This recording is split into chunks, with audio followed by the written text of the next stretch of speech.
Hello bachcho, let's read the question. The question is, a storage battery is connected to a charger for charging with a voltage of 12.5 volts. The internal resistance of the storage battery is 1 ohm. When the charging current is zero point 0.5 ampere, the EMF of the storage battery is, तो हमें इस storage battery का क्या निकालना है, internal resistance निकालना है।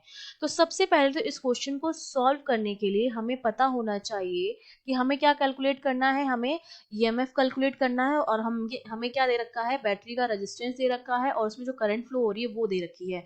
तो सबसे पहले इन तीनों में क्या रिलेशन होता है, रेजिस्टेंस, वोल्टेज और करंट किस तरह से रिलेट करते हैं वो हमें पता चलता है ओम्स लॉ से। ओम्स लॉ के अकॉर्डिंग जो हमारा पोटेंशियल होता है that is proportional to current. जब प्रोपोर्शनल का साइन हटाते हैं तो हमारे पास आता है आर, जिसको हम बोलते हैं रेजिस्टेंस। तो ये रिलेशन होता है इन तीनों में। ठीक है, सबसे पहली चीज हमें ये पता होनी चाहिए।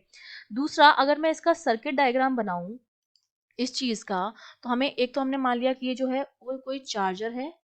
ठीक है, ये चार्जर है और इसको हमने कनेक्ट कर रखा है एक बैटरी से और इस बैटरी का कुछ इंटरनल रेजिस्टेंस भी है। ठीक है, जो कि स्मॉल आर है, ये बैटरी है ई और ये चार्जर है। ठीक है, और इस चार्जर का हमें रेजिस्टेंस नहीं पता था, हमने मान लिया अभी इसका जो रेजिस्टेंस है वो कितना है, आर है। इसमें जो करंट फ्लो हो रही है वो हमको दे रखी है 0.5 एम्पियर। तो सबसे पहले तो हम क्या करते हैं, इस चार्जर का रेजिस्टेंस निकाल लेते हैं। तो आर हमारा क्या हो जाएगा, वी अपॉन आई हो जाएगा, ओम्स लॉ से हमें पता है। तो ईएमएफ कितना है, 12.5 दे रखा है यहाँ पर, ये जो है वो कितना है 12.5 वोल्ट है। अपॉन करंट कितनी फ्लो हो रही है, 0.5 एम्पियर फ्लो हो रही है। तो आर जो मेरा आ जाएगा वो आ रहा है 25 ओम। तो इस आर की वैल्यू हमने निकाली है 25 ओम। ठीक है, अब हमें क्या करना है, हमको कैलकुलेट करना है इसका स्टोरेज जो बैटरी है उसका हमको कैलकुलेट करना है ईएमएफ। तो हमें ये पता है कि जो ईएमएफ होता है ई, वो हमारा किसके बराबर होता है, आई आर के बराबर होता है। अब आर की वैल्यू यहाँ पर ये जो आर आएगा वो तो हमारा क्या होता है, इसके साथ जो कनेक्टेड चार्जर है उसका आर होता है। लेकिन यहाँ पर जो करंट हम कैलकुलेट करेंगे, ये जो करंट होगी वो इस इंटरनल रेजिस्टेंस में से भी होगी। तो करंट की जो वैल्यू होती है वो हमारे पास क्या हो जाएगी, बैटरी का जो वोल्टेज है वो अपॉन टोटल रेजिस्टेंस जो है ये वाला रेजिस्टेंस चार्जर का, और प्लस ये जो स्मॉल रेजिस्टेंस हमको दे रखा है जो कि 1 ओम है। ये दोनों किस में कनेक्टेड है, सीरीज में कनेक्टेड है।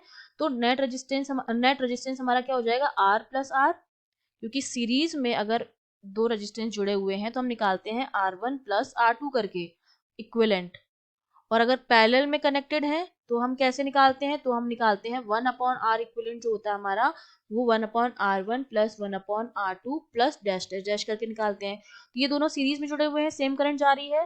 तो ये हमारे पास V, ये तो आ गई करंट की वैल्यू, और यहाँ पर ये आ जाएगा R, और ये जो R आएगा वो आएगा चार्जर का R। तो अब इनको हम सॉल्व कर देते हैं। V की वैल्यू कितनी है, 12.5 गिवन है, अपॉन ये 25 हमने निकाल लिया था, प्लस स्मॉल r की वैल्यू गिवन है 1 ओम, इनटू ये 25 हो जाएगा। इसको जब हम सॉल्व करेंगे तो वैल्यू आती है फाइनली 12 वोल्ट।